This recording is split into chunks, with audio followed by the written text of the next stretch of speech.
శివాయ. ఓం నమో నారాయణాయ. నరదృష్టి నివారణ కాళభైరవాయ నమో నమః. ఓం కాళకాలాయ విద్మహే కాళాతీతాయ ధీమహి తన్నో నరదృష్టి నివారణ కాళభైరవ ప్రచోదయాతు. హరి ఓం. మా ఛానల్కి స్వాగతం. చూస్తున్న వీక్షకులకు, ప్రేక్షకులకు, ప్రియ కాళభైరవ భగవద్బంధులకి స్వాగతం పలుకుతూ, జ్యోతిష్య అభిమానులకు, సనాతన ధర్మ సంరక్షకులకు అందరికన్నా ముందుగా చైత్ర పూర్ణిమ శుభాకాంక్షలు. చైత్రమాసం అనగానే మనకు అందరికీ గుర్తొచ్చేది వేసవి కాలం. అంటే స్కూళ్ళు, కాలేజీలు అన్నీ అయిపోయి పిల్లలతో ఆటపాటల చేత అందరము ఆధ్యాత్మిక చింతనతో కూడుకున్నటువంటి మాసం కనుక వేసవి కాలంలో వీలైనంత వరకు మిట్ట మధ్యాహ్నం పూట బయట ప్రయాణాలు పెట్టుకోకుండా ఉండడం ఉత్తమోత్తంగా భావించగలగాలి. 1 ఏప్రిల్ నెల 2026 నుండి 15/4/2026 వరకు పుట్టినటువంటి వారందరికీ కూడా ముందస్తుగా జన్మదిన శుభాకాంక్షలు. గతంలో వివాహం చేసుకున్న వారికి వివాహ వార్షికోత్సవ శుభాకాంక్షలు. ద్వాదశ రాశుల్లో గ్రహ గమనాలను వీక్షింపచేద్దాం. మేషరాశిలో ఏడాది తర్వాత శుక్ర భగవానుడు సంచార స్థితి, 12 సంవత్సరాల తర్వాత దేవగురు బృహస్పతి మీనరాశిలో సంచార స్థితి, 18 సంవత్సరాల తర్వాత సింహరాశిలో కేతు సంచార స్థితి, కుంభరాశిలో కుజుడు, బుధుడు మరియు రాహు సంచార స్థితి, 30 సంవత్సరాల తర్వాత మీనరాశిలో శని భగవానుడు, ఏడాది తర్వాత రవి భగవానుడితో కలిపినటువంటి శని భగవానుడు సంచార స్థితితో ద్వాదశ రాశుల్లో గ్రహ గమనాలు ఈ విధంగా ఉన్నాయి. కన్యరాశి వారికి ఏడాది తర్వాత సప్తమ స్థానంలో 2 గ్రహాల సంచార స్థితి సంయోగం ఉన్నప్పుడు ఆనందకరమైన జీవితం పొందాలి అనుకుంటున్నట్లయితే ఎలాంటి విధి విధానం పాటించాలో ఈ వీడియోలో సవివరంగా సంపూర్ణంగా తెలుసుకుందాం. కన్యరాశిలో ఏ నక్షత్రాలు వస్తాయి అనగా ఉత్తరా నక్షత్రంలోని 2, 3, 4 పాదాలు, హస్తా నక్షత్రంలోని 4 పాదాలు, చిత్తా నక్షత్రంలో 1, 2 పాదాలు కలిపితే కన్యరాశి. రాశాధిపతి బుధ భగవానుడు. ఈ బుధ భగవానుడు షష్ఠమ స్థానంలో రుణరోగ శత్రుస్థానంలో కుజుడు, బుధుడు, రాహు సంచార స్థితి ఉన్నప్పుడు దయచేసి మీరు చైత్రమాసంలో అప్పులు ఇవ్వద్దు, అప్పులు కూడా తీసుకోవద్దు. ఏడాది తర్వాత రవి భగవానుడు మీనరాశిలో శని భగవానుడితో సంచారం చేయనప్పుడు దూర వాయు జల ప్రయాణం చేసేటప్పుడు తస్మాత్ జాగ్రత్త అని చెప్పి జ్యోతిర్విజ్ఞానం తెలియచేస్తుంది. ప్రధానంగా మీ జన్మ నక్షత్రం రోజున పూర్ణిమ తిథి ఎందున, అష్టమి తిథి ఎందున ముఖ్యమైన పనులను వాయిదా వేసుకోవడం ఉత్తమోత్తంగా భావించగలగాలి. ప్రధానంగా విద్యార్థులు చెరువుల్లోకి వెళ్ళడం, దూకడం, ఆట్లాడుకోవడం, క్రీడారంగ మైదానంలో అనేక రకాలైన ప్రమాదాలు పొంచి ఉన్నాయి. పెద్దవారందరూ కూడా ఏదైనా ఒక విధి విధానం పాటించే కాల సమయంలో మౌనమే శరణ్యము, ఆధ్యాత్మికతే మీకు శ్రీరామరక్షగా భావించగలగాలి. అలాగే చైత్ర పూర్ణిమ సందర్భంగా ఒక వెడల్పాటి పాత్రలో నవధాన్యములను 7 రంగుల కలిగినటువంటి నీటిని పోసి చంద్రభగవానుని చూస్తూ మీ మనసులో కోరికను కోరుకొని ఈ నీటిని ప్రవహించే నీటిలో ఎప్పుడైతే మీరు వేస్తారో నీరు ఒక చోట లేకుండా దూరం ఎలా వెళ్ళిపోతుందో మీకున్న అష్ట కష్టాలు కూడా అలాగనే పారిపోయి విపరీతమైన ధనాకర్షణ, జనాకర్షణ కలిగి మీ జీవితం సువర్ణమయం అవుతుందని చెప్పి కూడా గమనించగలగాలి. అలాగనే కాళాష్టమి తిథి యందు సందర్భంగా తప్పకుండా సూర్య నమస్కారం అవసరం అని చెప్పి గుర్తుపెట్టుకోగలగాలి.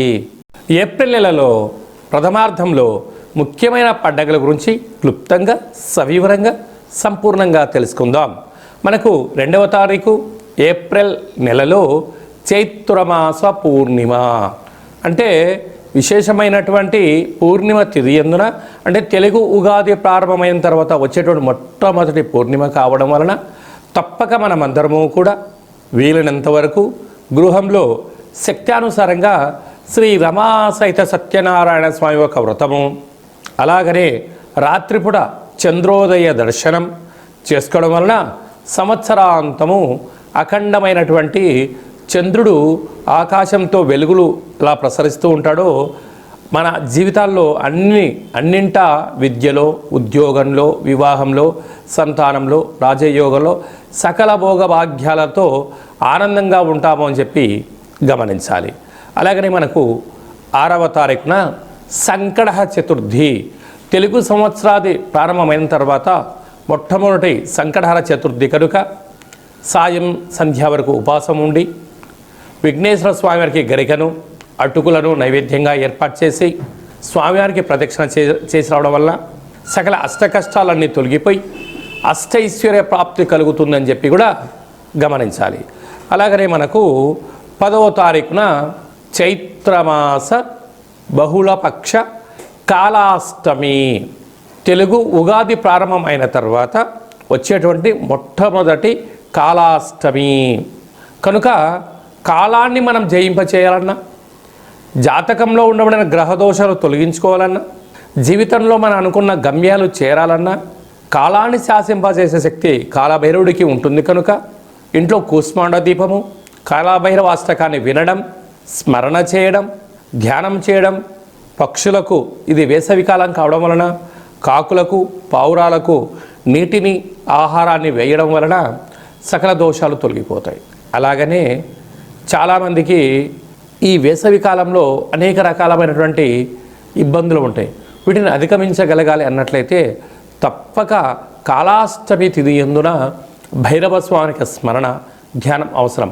అలా కుదరాలైనటువంటి వారు ఎవరైనా ఉన్నట్లయితే ఈ కింది నెంబర్ మీరు సంప్రదించినట్లయితే, మీ గోత్రనామాలు పంపించినట్లయితే మన యొక్క దేవాలయంలో నిత్య కాళభైరవ పూజా కార్యక్రమాలు, హోమ కార్యక్రమాలు జరుగుతుంటాయి. అలాగనే కాశీ క్షేత్రంలో కూడా మనము నిత్యము కాళభైరవ పూజా కార్యక్రమం నిర్వహించడం జరుగుతుంది. కనుక మీ గోత్రనామాలు పంపించగలిగినట్లయితే మీకు అక్కడ పూజ చేయించి వీడియో కాల్ ద్వారా ప్రత్యక్ష ప్రసారాన్ని చూపిస్తూ కాళభైరవుడి యొక్క ఆశీస్సులను మీకు అందజేయడం జరుగుతుందని చెప్పి గమనించాలి. కనుక మీ యొక్క వ్యక్తిగత జాతకం తెలుసుకోవాలనుకుంటున్నారా? మీ యొక్క పేరు, పుట్టినటువంటి తేదీ, నెల, సంవత్సరం, పుట్టిన సమయం వ్రాసి వాట్సాప్లో పంపించగలిగినట్లయితే 100 సంవత్సరాల జాతకాన్ని వ్రాసి పంపించి మీరు పుట్టినప్పుడు గ్రహ గమనాలు ఎలా ఉన్నాయి, ప్రస్తుతం ఎలా ఉంటున్నాయి, రాబోయే కాలంలో ఎలా ఉంటున్నాయి, ఈ తెలుగు ఉగాది పండుగ నుంచి ఆదాయ వ్యయాలు, పరిస్థితులు, ఎలాంటి కార్యక్రమాలు ఆచరింపచేయాలి, ఎలాంటి కార్యక్రమంలో మనం విజయం సాధించబోతున్నామో అన్ని విషయాలను మీకు సవివరంగా సంపూర్ణంగా తెలియజేయడం జరుగుతుంది. డేటా బర్త్లో లేనటువంటి వారికి పేరు యొక్క మొదటి అక్షరాన్ని అనుసరిస్తూ రాశి స్థితిగతులను తెలియచేస్తూ రమణ శాస్త్రం ద్వారా అనగా గవ్వల ద్వారా కాళభైరవ ఉపాసన చేత భూత భవిష్యత్ వర్తమానాన్ని గవ్వల జ్యోతిష్యం ద్వారా తెలియజేయడం జరుగుతుంది. అందరికీ శుభాన్ని, ఐశ్వర్యాన్ని, ఆనందాన్ని చైత్ర పూర్ణిమ నుండి ఈ తెలుగు ఉగాది సంవత్సరం అందరూ అద్భుతమైన విజయాలు సాధించాలని కోరుకుంటూ మనసారా ఆశీర్వచనం. ఓం శతమానం భవతి శతాయు పురుష సతేంద్రియ ఆయుష్యేవేంద్రియే ప్రతిష్టతి ధనం ధాన్యం బహుపుత్రలాభం శత సంవత్సరం దీర్ఘమాయు సర్వే జనా సుఖినో భవంతు లోకా సమస్తా సుఖినో భవంతు సర్వం కాళభైరవ దేవతార్పణమస్తు. హరి ఓం. ఈ వీడియో మీకు నచ్చినట్టయితే మా ఛానల్ని సబ్స్క్రైబ్ చేసుకోండి, గంట సింబల్ ప్రెస్ చేయండి, ఆల్ బటన్ కూడా తెలియచేయండి. ఈ భక్తి సమాచారాన్ని భగవద్బంధులకు, మిత్రులకు, స్నేహితులకు చేరవేయండి. హిందూ ధర్మాన్ని కాపాడండి.